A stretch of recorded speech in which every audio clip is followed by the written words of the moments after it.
Estamos no ar com mais um Wernicast, o podcast da Universidade do Estado do Rio Grande do Norte, mais uma vez trazendo um convidado importante da nossa comunidade acadêmica para bater um papo sobre, desta vez, economia. Mas não só sobre economia, mas também sobre a figura do nosso entrevistado, que é o professor Léo Vigildo Cavalcante, um amigo meu aí de muitos anos, né? Com esse professor acho que desde que eu moro em Mossoró, né? Foi professor do meu primo, Adriel. Mandar um abraço aí para você, Adriel. Professor, seja bem-vindo. Vamos bater um papo, contar um pouquinho da sua história. O professor Léo Vigildo é o diretor da Faculdade de Ciências Econômicas, coordena as pesquisas sobre os eventos em Mossoró e a gente vai bater um papo sobre sobre uma série de aspectos da história do professor, que é um professor que já tem 30 anos de UERN, e também sobre as pesquisas que ele vem realizando ano a ano, principalmente sobre o nosso magnífico Mossoró, cidade junina. Bem-vindo, professor Léo Vigildo. Professor Léo, como é conhecido também. Isso. Seja bem-vindo ao Wernicast. Boa tarde, Bruno. Agradecer aqui o convite, né? E vamos conversar, né? Contar um pouco da nossa história, 30 anos de UERN. Eu estava conversando antes aqui nos bastidores com nosso amigo aqui, Cícero, e dizendo que eu tenho mais anos de UERN do que de vida. Tenho 30 anos de universidade e 23 antes de ser da UERN. Então, quer dizer, a boa parte da minha vida é dedicada a essa instituição que amo, que zelo e que faço tudo por ela, né? Então, o meu amor pela UERN é imensurável no que diz respeito a vestir a camisa. E não só eu, mas também como outros também, né? Estão deixando um legado no que diz respeito aqui à nossa instituição. Professor, começar um pouquinho contando a sua história, né? Você já demonstrou aí, falou aí todo o seu amor pela UERN. Como é que começou a sua história com a UERN? Conta um pouquinho como você veio parar aqui na nossa universidade. Bom, quem não me conhece, eu sou original de Natal, sou natalense, terminei... Somos conterrâneos. Terminei o curso de Ciências Econômicas em fevereiro de 94.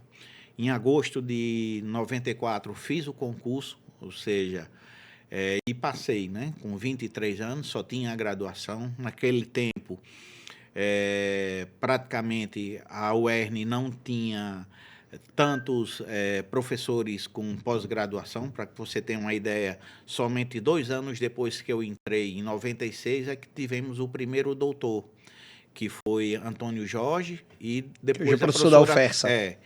E a professora Tânia Amar, de enfermagem, né? Então, foram os 2 primeiros doutores, né? E depois a Aécio Cândido, foi o terceiro. O terceiro. E aí, justamente, que tinham feito doutorado fora do Brasil, no Canadá, na Universidade de, se eu não me engano, Laval, né? Posteriormente, tivemos aqui o Prodema, que foi justamente trazido em consórcio com a Universidade de Laval. Então, passei em Pau dos Ferros, passei ainda lá cerca de 3 anos. Posteriormente, vim fazer mestrado aqui, no Prodema, né? Minha especialização é basicamente trabalhando desenvolvimento sustentável, desenvolvimento regional e composição de renda. Então, minha especialidade é justamente dentro dessa temática. Então, por isso que eu trabalho muito a questão das pesquisas, muita questão de auditoria, principalmente dos trabalhos que fizemos aqui na Prefeitura de Mossoró, Prefeitura de Baraúna, Prefeitura de Areia Branca. Todos os trabalhos ou coordenado por mim ou eu participando na condução desses determinados trabalhos. Então, posteriormente, vim trabalhar aqui junto com o professor Walter Fonseca. Fui convidado para fazer parte da assessoria de projetos especiais. Para que você tenha uma ideia, nós trabalhávamos cerca de 166 municípios dos 167 do Rio Grande do Norte, através de 2 programas.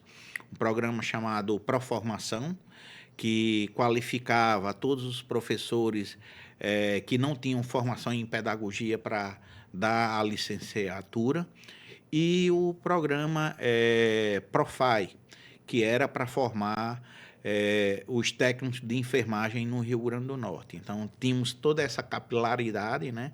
Eu, primeiro como assessor do professor Cristóvão de Lima e, posteriormente, como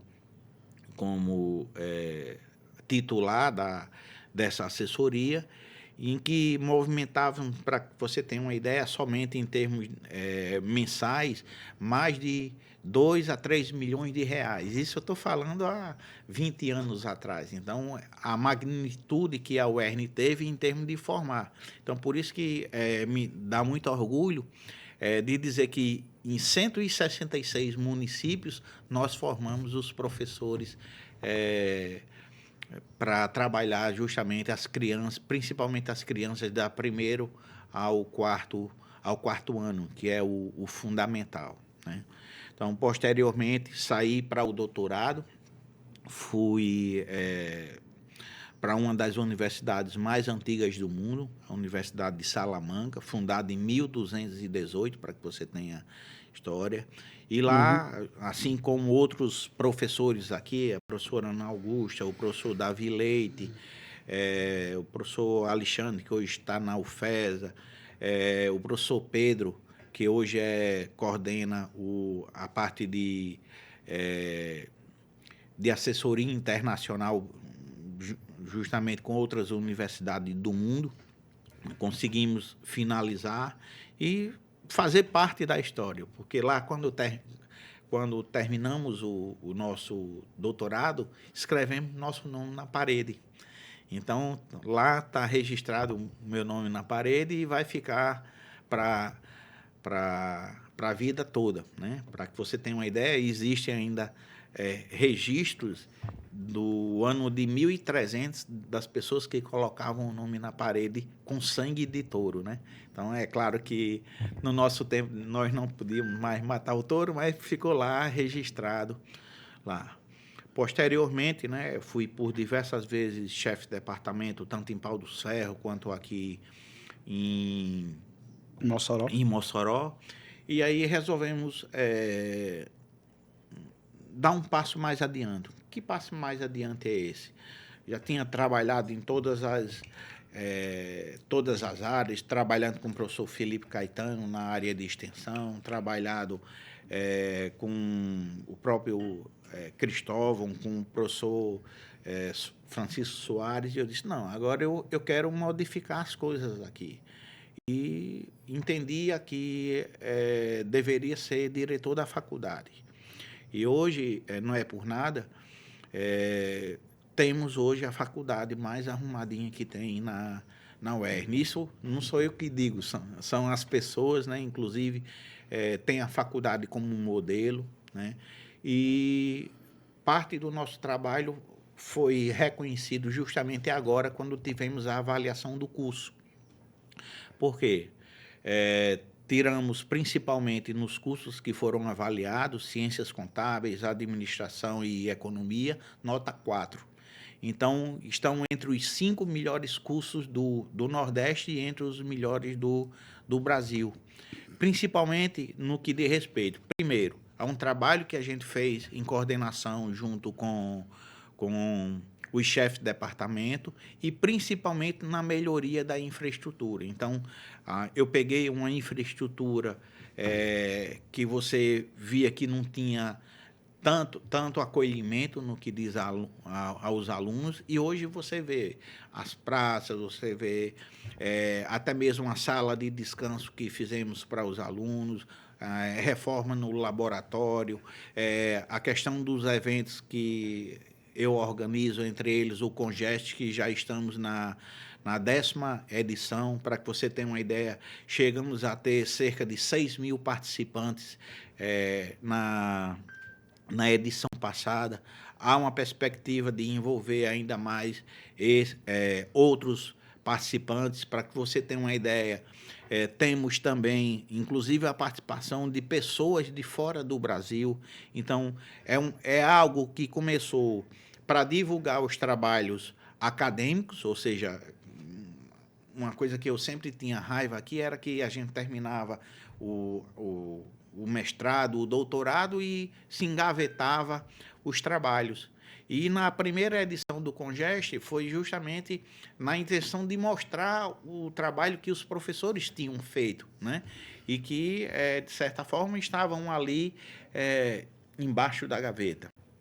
E, com isso, nós começamos a dar um maior dinamismo, fazer com que houvesse uma maior participação dos departamentos, de outras faculdades, e agora, para você ter uma ideia, estamos fechando com chave de ouro o 10º, porque vamos ter a participação de professores do campus de Pau dos Ferros, do campus de Açu e do campus de Mossoró.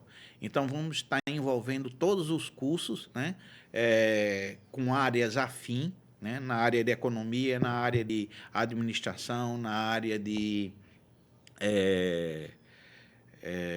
contábeis, ou seja, fazer com que tenhamos uma maior integração da UERN e fazer com que você dê novos ares no que diz respeito ao quantitativo e o qualitativo em relação à dimensão científica que alcançou esse evento.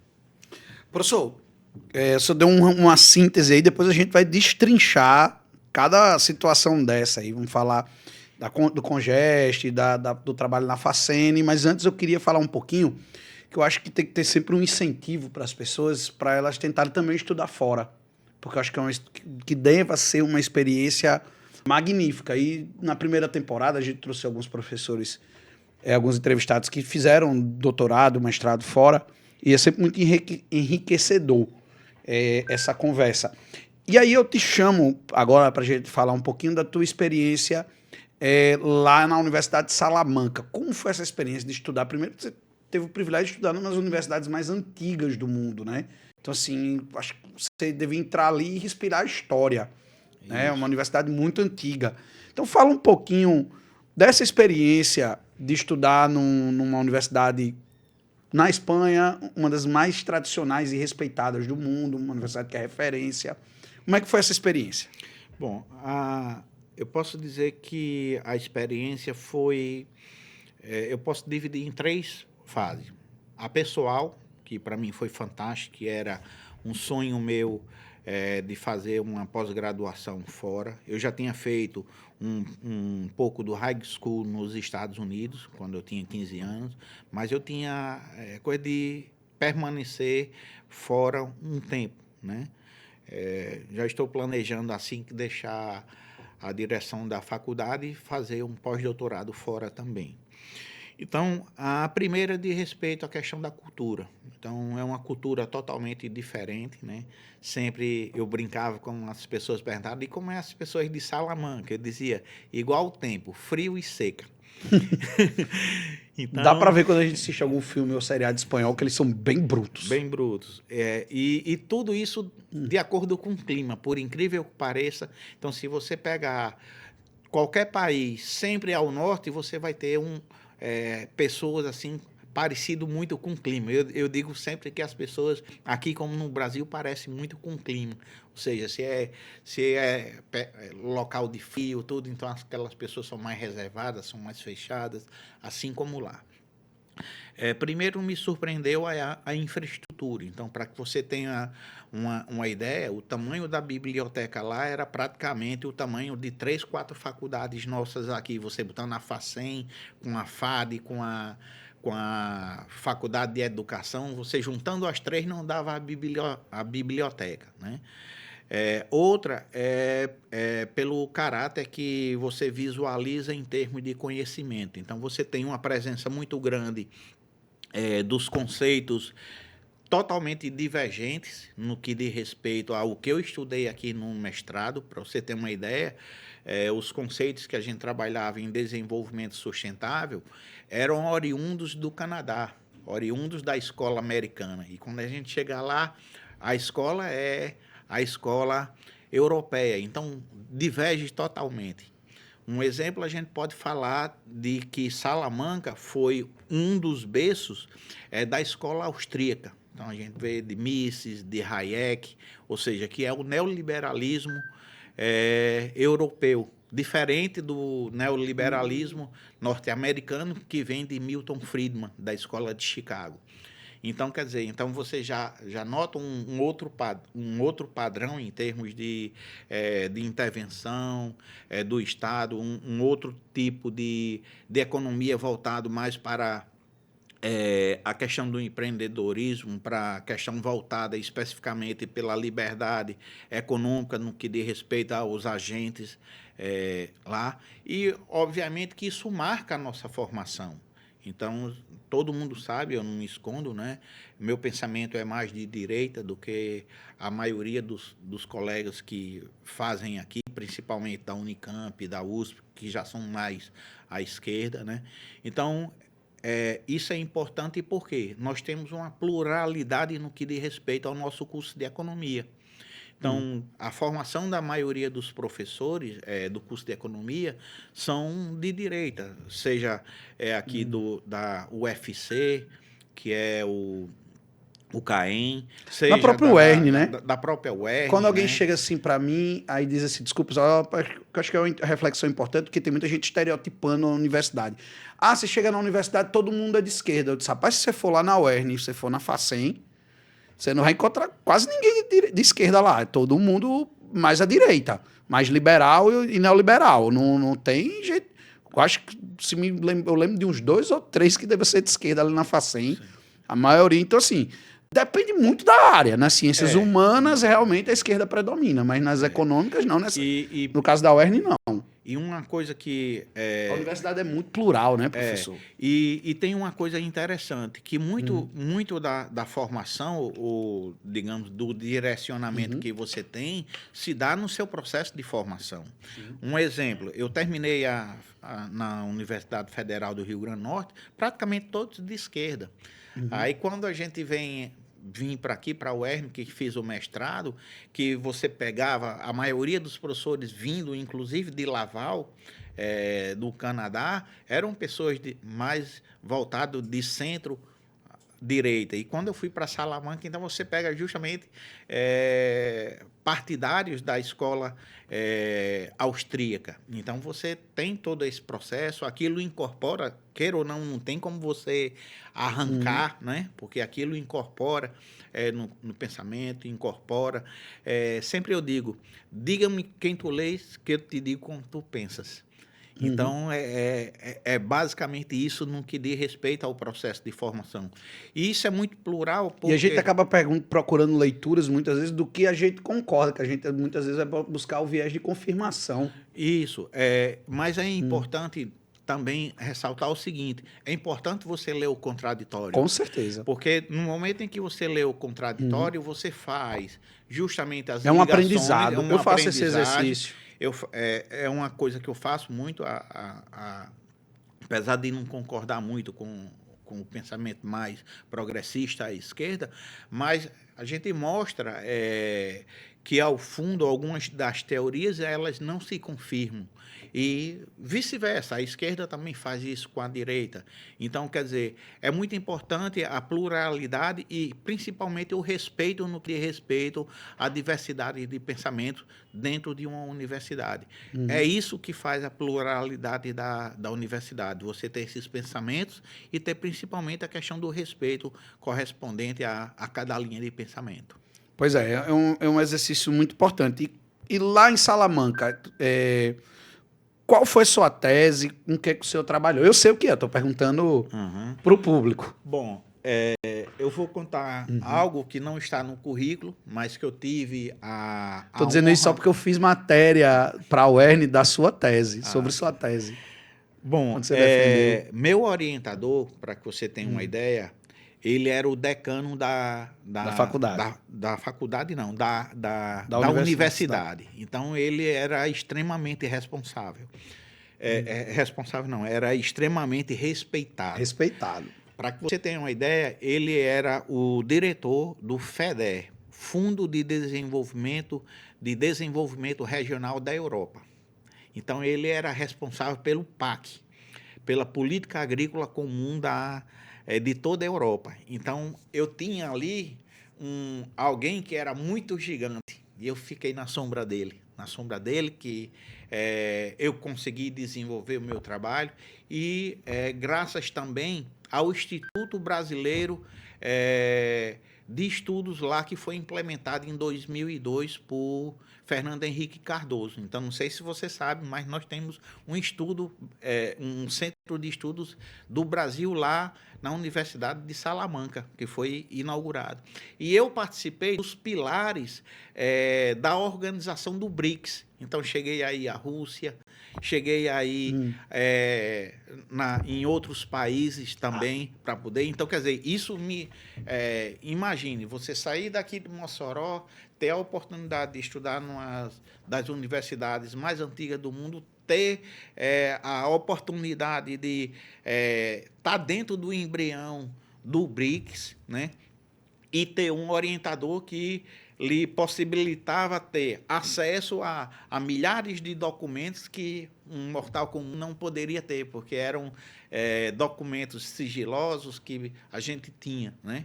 Então, dentro dessa área, o Fundo de Desenvolvimento de Desenvolvimento Regional da Europa, eu fiz um contraponto entre o que era o desenvolvimento sustentável na Europa e o que era o desenvolvimento sustentável no Brasil, né? São completamente distintos. Lá, dos elementos que eles mais trabalham é a questão do despovoamento. Então, é um problema muito grave na Europa, porque você tem regiões que estão totalmente despovoadas, justamente em função da migração, e aí eles criaram um modelo para incorporar aquelas pessoas ali, que eram os produtos de denominação de origem. Então, a partir dali, a União Europeia passa a subvencionar a produção justamente no campo. Então, não é à toa que, para cada frango produzido na França, o produtor recebe três frangos. Ou seja, então, um boi para ser produzido na Irlanda, ele custa 15 vezes mais do que um boi que é produzido aqui no Brasil. Por isso que o Brasil é campeão mundial. Tudo carne, isso, né? Subvencionado. E aí, trazendo para a nossa realidade, não sei se você sabe, Bruno, mas aqui no Rio Grande do Norte nós temos cerca de 19 mil famílias participando do programa de reforma agrária. E aí meu trabalho foi justamente trabalhando a questão da reforma agrária. Pegamos por base uma metodologia que foi traçada pela ONU, a ONU e pela FAO, né, especificamente a FAO, que é um dos organismos da ONU, que trabalha especificamente a questão dessas áreas de assentamento, né? E lá eles trabalham 5 tipos de renda na área de assentamento para saber se aquelas determinadas áreas de assentamento são sustentáveis. Então, você tem, por exemplo, a chamada renda agrícola, que é aquilo que você produz e você vende em termos de milho, feijão. Tem a renda animal, aquele dos animais que você vende. A chamada renda consumo, que é aquela renda que você consome o produto e você deixa de comprar no mercado. Depois, as chamadas outras rendas, que muitas vezes você trabalha fora do assentamento para dar subsídio à sua sustentabilidade. E a renda de outras atividades que geralmente são extrativas, como madeira, o próprio mel da abelha silvestre, entre outros, né? Então, a gente percebeu que ela não tinha um alcance, principalmente no que diz respeito ao Nordeste. Olha que incrível. A maioria de todos os assentamentos no Rio Grande do Norte são em áreas em processo de desertificação. Então, como é que você vai ter uma sustentabilidade em relação a isso? Aí acrescentamos 2 novas categorias de renda. Uma, a renda previdenciária, né?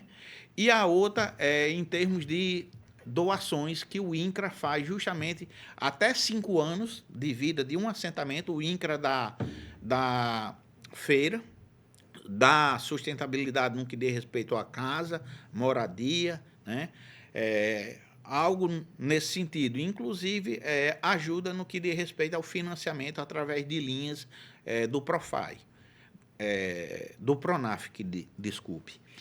E aí conseguimos detectar que 70% de toda a renda gerada em áreas de assentamento provinha justamente dessas duas rendas que eu falei, que eu incorporei no estudo, que era a renda previdenciária e a renda através de doações. Então, se mostrou insustentável, principalmente na zona semiárido. Para que você tenha uma ideia, o maior assentamento aqui é o da Maísa, com mais de 4.000 famílias, né? O São Romão, entre outras, e escolhemos a mais antiga, que foi a do Hipólito, que foi criada em 1987. Então, até hoje, o assentamento do Hipólito não é viável, ou seja, sempre passa por problemas no que diz respeito a umas pequenas famílias que conseguem sobreviver e, por incrível que pareça, tem uma concentração de renda.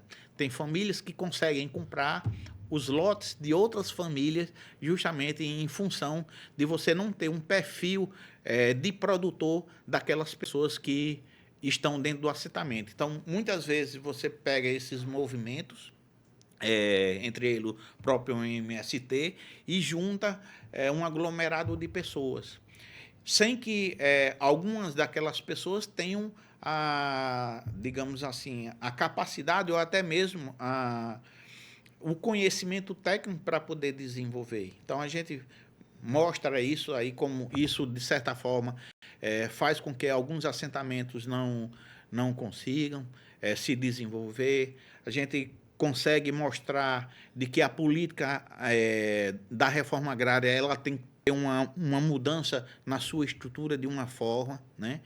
E um dos aspectos que a gente viu agora no último governo Bolsonaro que eu achava a questão mais crítica, que era a falta de titulação desses determinados assentamentos. Por quê? Se você tem o título, você consegue a questão do financiamento. Então, era um caso muito grande de que você tinha a posse, mas você não tinha propriedade. E isso fazia com que você não participasse, inclusive, de alguns programas, que é o programa de alimentação nas escolas, né? De você poder, inclusive, estar fornecendo alimento naquelas escolas, que é justamente para a agricultura familiar. Então, no final das contas, a gente percebe que há uma necessidade de redefinição do que sejam esses aspectos, definição de um perfil mais qualitativo no que diz respeito a essas pessoas. E aí professor Leovigildo Cavalcante, na época, o marido da Larissa Rosado, o Paulo Sidney, que estava junto no INCRA, fizemos um programa para qualificar os filhos dos agricultores para o mercado de trabalho, dando noção de cooperativismo, de assistência própria, de formação de custos. E, infelizmente, o projeto, chegamos a fazer, inclusive, o processo de seleção. O projeto tinha um valor em torno de R$800 mil, isso em 2007. A UERN entrou com a contrapartida na época do professor Milton Marques para poder fazer isso, mas por questões políticas foi travado na hora H. Então, infelizmente, a gente não pôde fazer, mas você acompanha meu trabalho, vê o quanto eu tenho a capacidade de capilarizar, de ir dinamizando e fazer com que o nosso trabalho possa aparecer. Agora, o nosso trabalho que vem mais rendendo frutos são as empresas júniores. Então, as empresas júniores conseguimos ativar e hoje já fazemos, já não sobra mais espaço de tempo para os alunos, de tanto que nós somos procurados. Então, seja o CDL daqui, de Apodi, de Caraúbas, da Prefeitura de Areia Branca, de particulares de uma forma geral, E é isso aí. É um pouco do que a gente vem desenvolvendo ao longo do tempo. Então, quer dizer, comecei na Universidade de Salamanca e trazendo todo esse know-how em termos de conhecimento no que A diz partir do seu respeito à aplicada doutorado, né? do meu doutorado para cá. Eu sempre digo, quanto mais difícil, melhor. Quanto mais difícil, melhor, porque são através dos desafios que você prova quem você é. E estávamos falando agora que a UERN vive um momento de riqueza, ou seja, com a independência financeira, mas eu sou do tempo das vacas magras. Então, você tem que se virar, que rebolar e buscar a captação de recursos fora da universidade para poder investir nela mesmo. Tem que se virar com o que tem, né? Exatamente. Eu vim da classe média baixa, então eu sempre escutava isso. Tem que se virar com o que tem. Faz o que tem. Então, a UERN, eu acho que ela está vivendo hoje um momento muito diferente, realmente, do que a gente viveu. Fui aluno de graduação, de mestrado, e hoje sou da comunicação, e eu sei como está bem diferente mesmo, com essa experiência que eu tenho. Professor, o senhor falou aí das escolas de pensamento, né, do neoliberalismo, a europeia e a americana. Agora eu fiquei curioso, acho que quem estava assistindo também ficou. Qual a diferença? Bom, a diferença você tem praticamente a forma de intervenção do Estado. Né? Uhum. Enquanto a escola europeia, ela prisa muito mais pela questão do coletivo, a americana, ela prisa muito mais pela questão do individual, certo?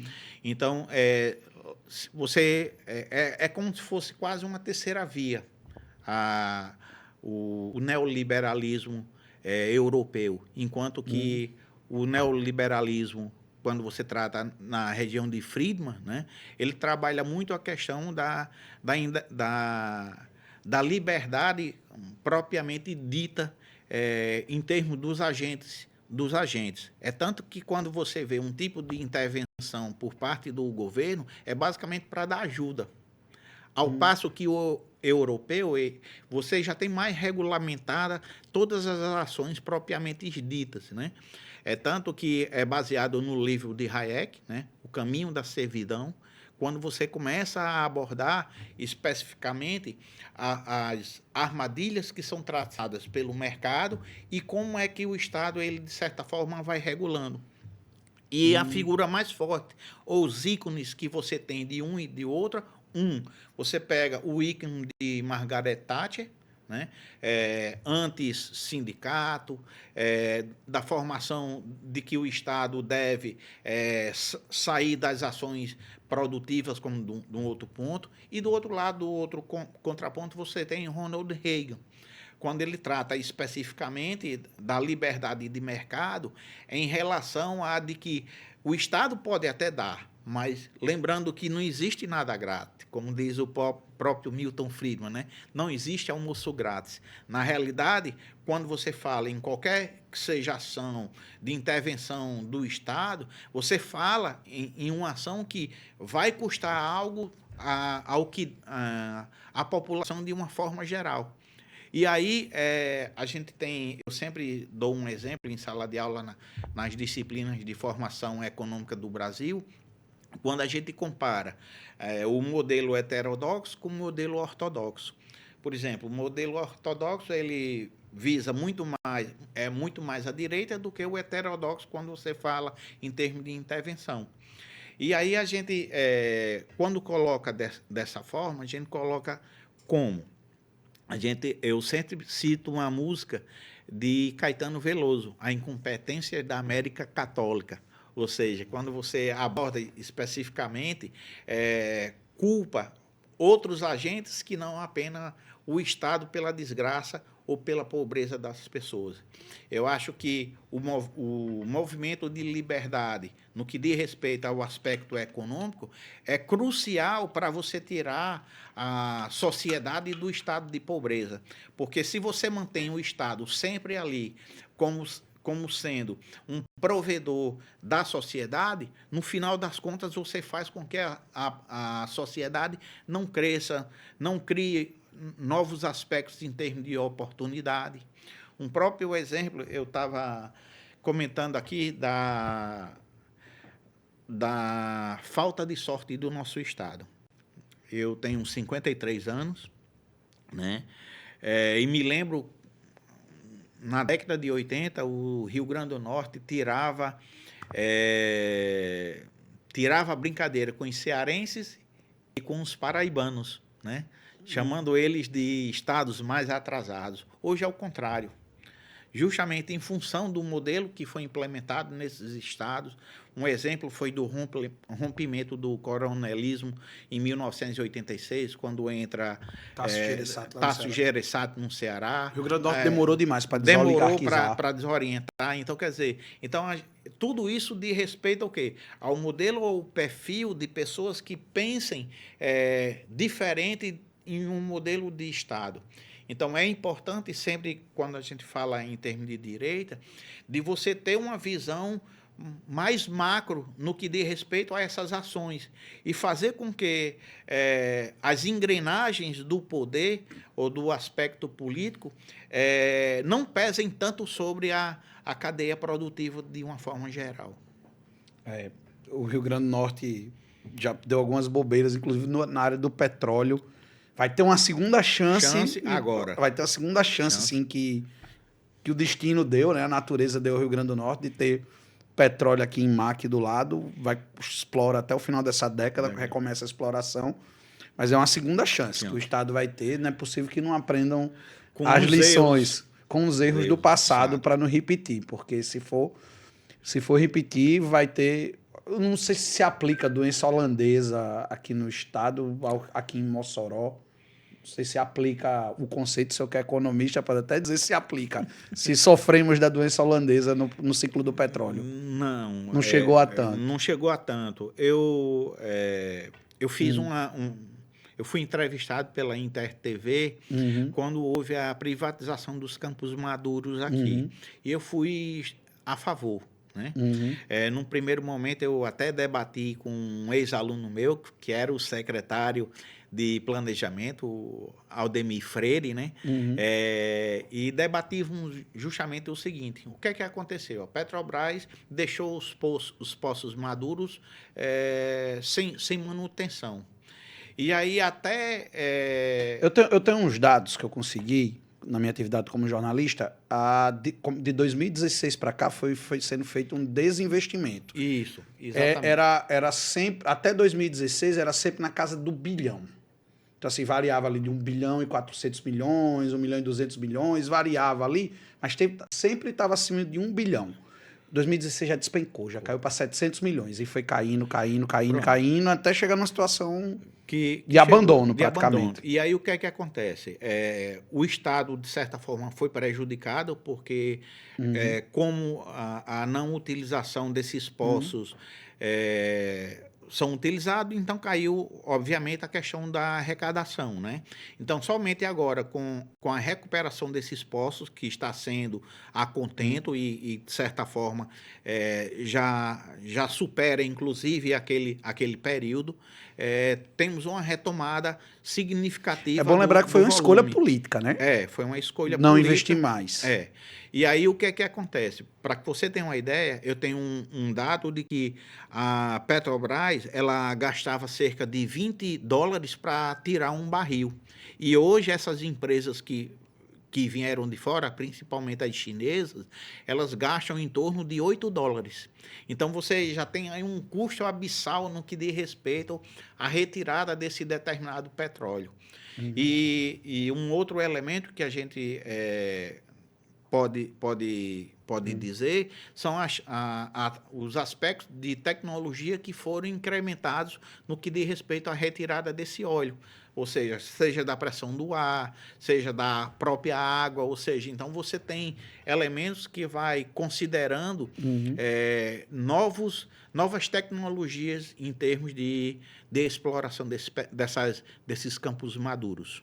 Professor, a entrevista está muito rica e eu acho que eu não poderia deixar de falar um pouco da sua experiência na gênese do BRICS. Fala um pouquinho como foi essa experiência, sair daqui de Mossoró, do Rio Grande do Norte, um estado pequenininho, e participar de uma coisa tão grandiosa, ver de perto uma coisa tão grandiosa para contribuir. Como eu já falei anteriormente, esse Centro de Estudos Brasileiros foi fundado por Fernando Henrique Cardoso em 2002. E para que servia esse estudo? Esse estudo servia para fazer levantamentos do Brasil, tá certo?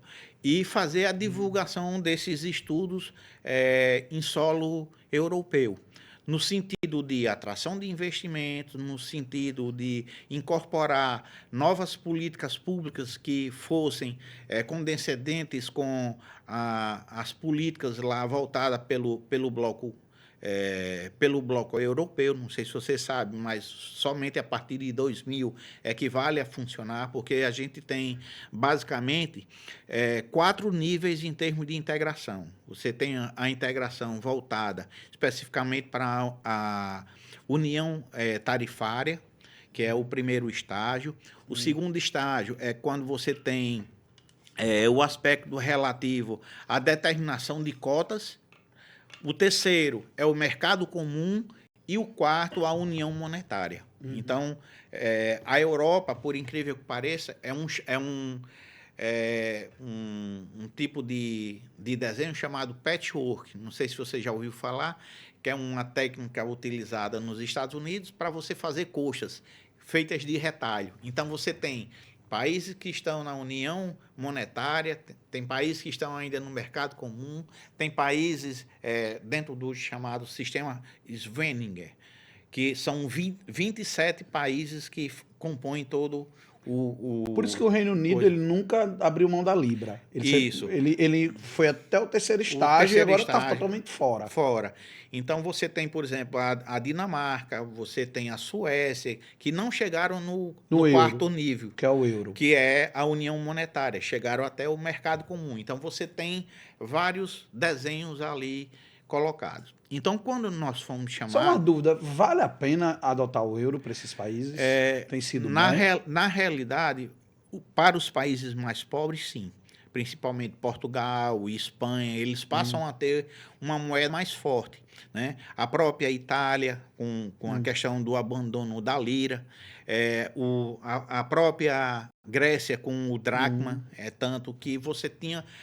porque passa a ser todo incorporado. E, por incrível que pareça, a ancoragem passa a ser da Alemanha, que é o país mais rico da Europa. Então, você tem toda uma ancoragem baseada na economia alemã. Para que você tenha uma ideia, a economia alemã corresponde a 8% de todo o comércio mundial. Se a economia alemã, então, tiver um problema um dia, dá um efeito cascata em todo mundo. Só que não dá porque você tem um banco central muito forte ali visualizado.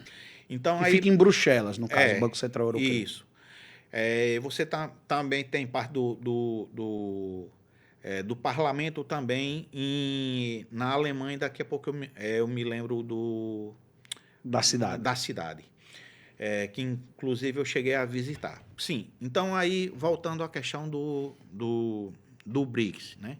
Então fomos chamados para fazer uma avaliação, ou como em economia a gente faz, traçar cenários, quem seriam os potenciais grupos ou países que pudessem incorporar com o Brasil a formação de blocos econômicos. Porque você tinha o NAFTA, você tinha o bloco europeu, você tinha o Mercosul, você tinha o bloco asiático. Então, você tinha, no início dos anos 2000, você tinha a formação desses blocos econômicos como forma de proteção tarifária e de proteção no que diz respeito aos mercados, né?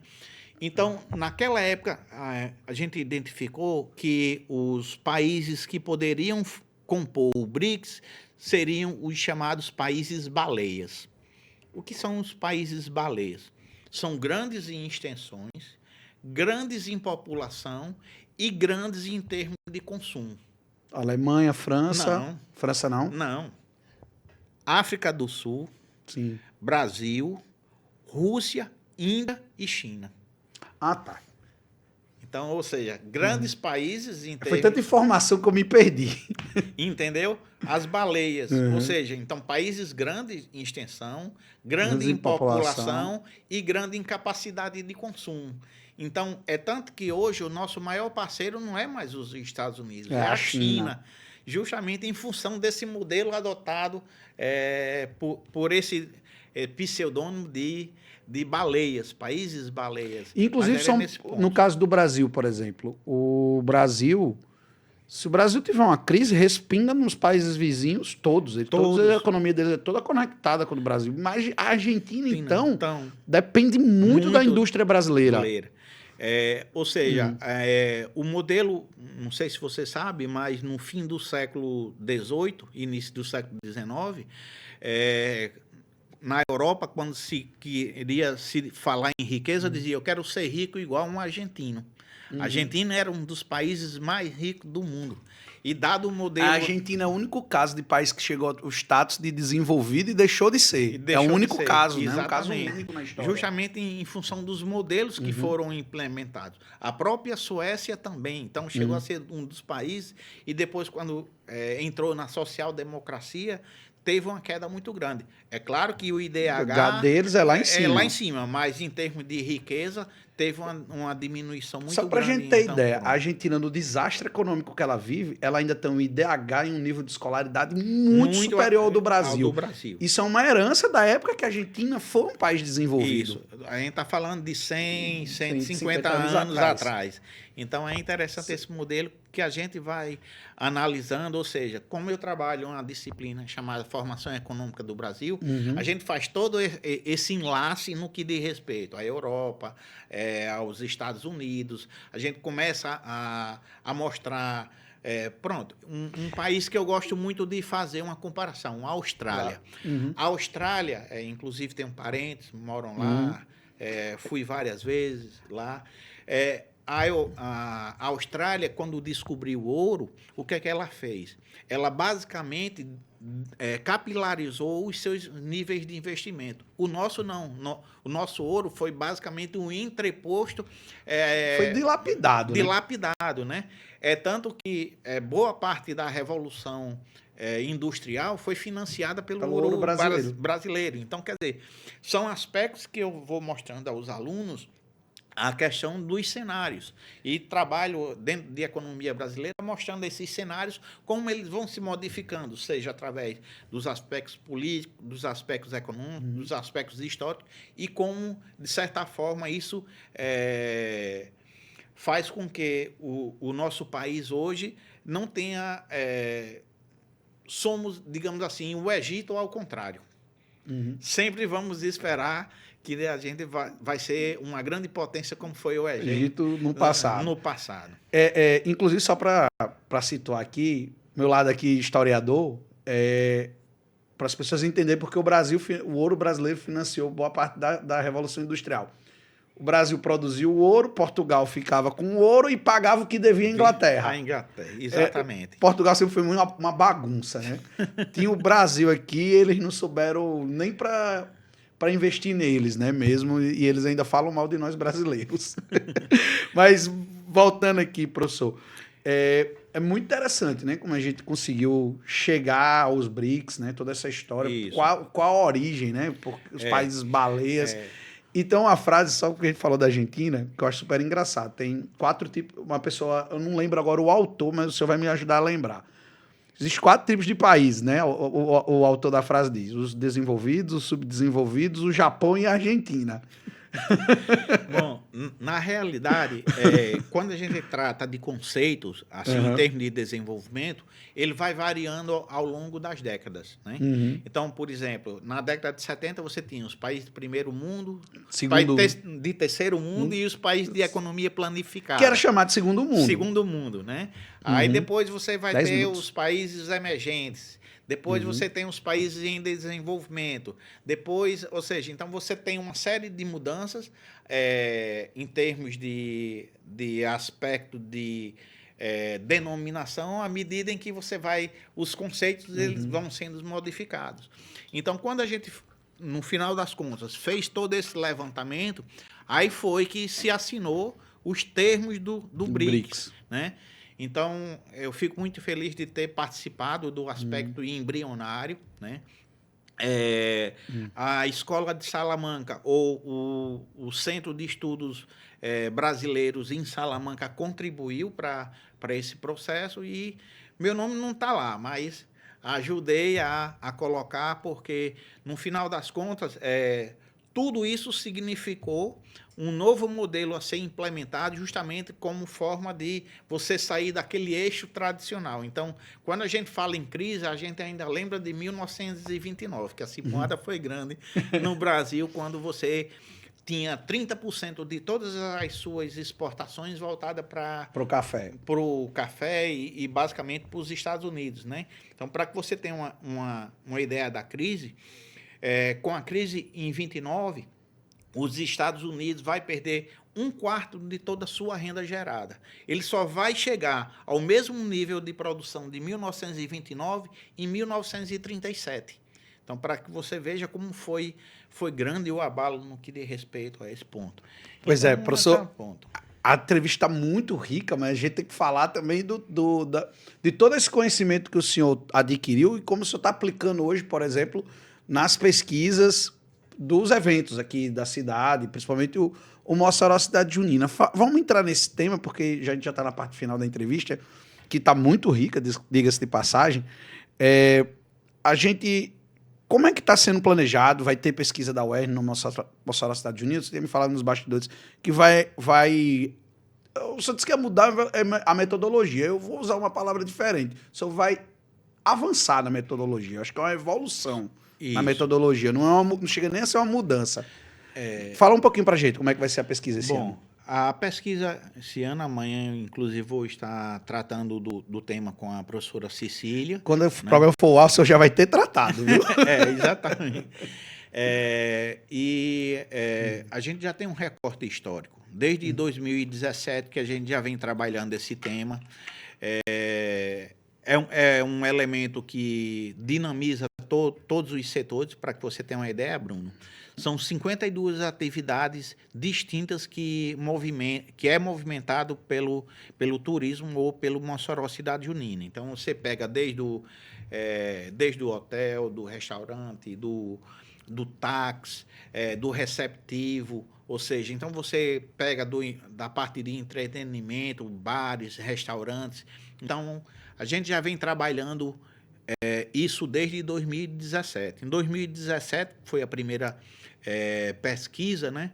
Nós chegamos a um efeito multiplicador. Explicar o que é um efeito multiplicador de respeito a quanto o município gasta e de quanto aquilo gera ou circula na economia, né? As pessoas dizem, quer dizer que a prefeitura investiu em 2017 3 milhões e rendeu 12. Significa que foi 4 vezes? Não, porque você tem um efeito multiplicador. Então, compro de você, você compra de uma outra pessoa, ou seja, o que circulou dentro daquilo dali. Então, sempre fomos fazendo para e passos esse trabalho, também com a FEComércio também realizando. O ano passado fizemos um modelo diferente, né? Trabalhamos o período pré e o período pós, enquanto a FEComércio trabalhou o evento no que diz respeito ao período da existência, né? Então, a gente conseguiu verificar, por incrível que pareça, todo mundo diz, Mossoró Cidade Junina já lotou para o pingo. Eu digo, vocês sabem quantos leitos nós temos? 3 mil. É muito pouco.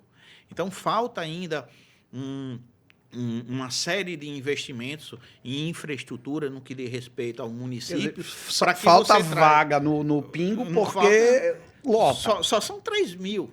Ou seja, então, 1.000 apartamentos, em torno de 1.000 apartamentos e 3 mil lugares, ou seja, então, obviamente que vai colapsar justamente, tanto que você tem pessoas alugando no Airbnb, você tem vindo para casa de familiares, de conhecidos. Então, o que falta não sei se você sabe, ou tenha se dado, mas Mossoró movimenta 42 tipos de feiras ao ano. Você sabia disso? Não. Pois 42 feiras dentro desse ano. Então, quem tem esse dado é a CDL. Então, você vê a questão do gás, você vê a questão da Feira das Frutas, Fenafrute, você vê o Mossoró Cidade Junina, você vê a FICRO. A FICRO, ou seja, quando você vai juntar, são 42 feiras que você tem durante o ano em Mossoró. Então, ou seja, ao passo em que você, ao invés de ter o aumento de vagas, você teve o fechamento de vários hotéis. Ouro Negro, Willis, você tem uma série de hotéis que foram fechados. Então, falta uma política voltada para o turismo, para que você possa ampliar o seu hoteleiro. Isso, e principalmente mudar o perfil. Então, é muito mais atrativo você tornar Mossoró um centro de negócio, porque você está entre duas capitais. Então, em termos comparativos, isso é muito bom, porque você, geograficamente, você está bem localizado. No caso do Mossoró Cidade Junina, quando a gente fez há 2 anos atrás, a gente tinha detectado cerca de 800 mil pessoas. Então, imagine circulando. Quando foi o ano passado, 1.200.000 pessoas, né? Rodando aí em torno de 200 milhões de reais, né? E aí, o que acontece? O tipo de turismo que é do Mossoró Cidade Junina, eu não sou muito fã, que é o chamado turismo bate e volta. É aquele que não agrega tanto no que diz respeito à movimentação da economia. Porque a pessoa não fica aqui, não se hospeda aqui, não vai conhecer a cidade. Não vai utilizar outros serviços, né? Então, eu fiz um bate e volta em janeiro para Aracati, eu fui lá e voltei. Pronto, levou a bebida daqui. Não que eu bebi lá, a bebida de lá mesmo, mas um bate e pouco. volta. E aí o que acontece? Esse ano tivemos uma reunião com o prefeito e demos algumas sugestões que foram acatadas. A Prefeitura de Mossoró, inclusive conversando, ele disse, olha, a Prefeitura de Mossoró não tem mais condições de dar conta do Mossoró Cidade Junina na sua amplitude. E é tanto que eles já entenderam, fizeram a questão da licitação para a questão dos camarotes, já estão vendo a questão da precificação. Eu fiz uns cálculos de que se ele fechasse somente como é que chama o nome ali? A Estação das Artes? A Estação das Artes, ele conseguiria vender por 4 milhões de reais. O direito de exclusividade de uma determinada bebida, seja ela uma água, um refrigerante, um suco, um destilado e uma cerveja. Ou seja, como acontece já lá em Campina Grande e como acontece também em Caruaru. Para que você tenha uma ideia, Caruaru colocou no bolso 15 milhões de reais. Quer dizer, ou seja, há um potencial. Há um potencial muito grande. É claro que outras coisas que a gente não pode... Aquela pergunta antiga que eu acho que já está superada, o Cidade Junina é indiscutível que ele dá retorno aos cofres públicos. Ele dá retorno aos cofres públicos e principalmente à economia de um montante geral. Para que você tenha uma ideia, como medimos o antes e o depois, os bares arrecadaram cerca de 2,5 milhões de reais. Os hotéis perto de 4 milhões.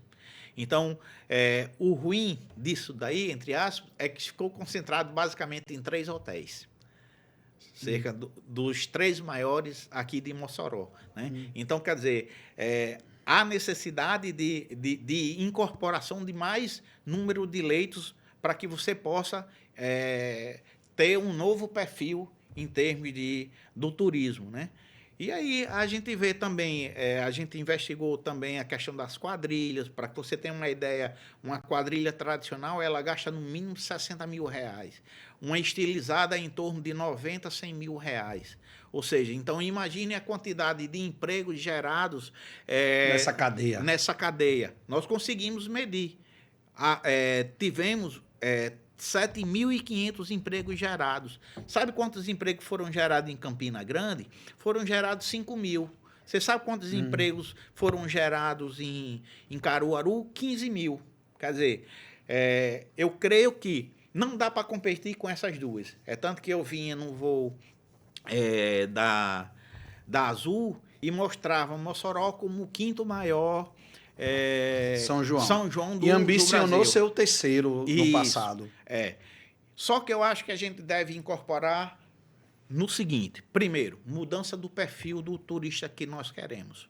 Então, primeiro, divulgação, colocação de plataformas no que diz respeito a determinados públicos mais selecionados que têm um maior gasto per capita. Sabe uma ideia que me veio? Vai lançar em Natal. Quando esse programa for, já vai ter lançado. Tem que lançar em Fortaleza também. Isso. Então, para você ter uma ideia, tem outros, o de Aracaju também é muito forte.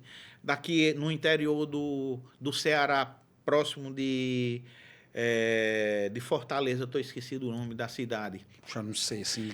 Também é muito grande. Ou seja, então, o que a gente poderia, já que a gente tem um número limitado de vagas nos hotéis aqui, é mudar o perfil.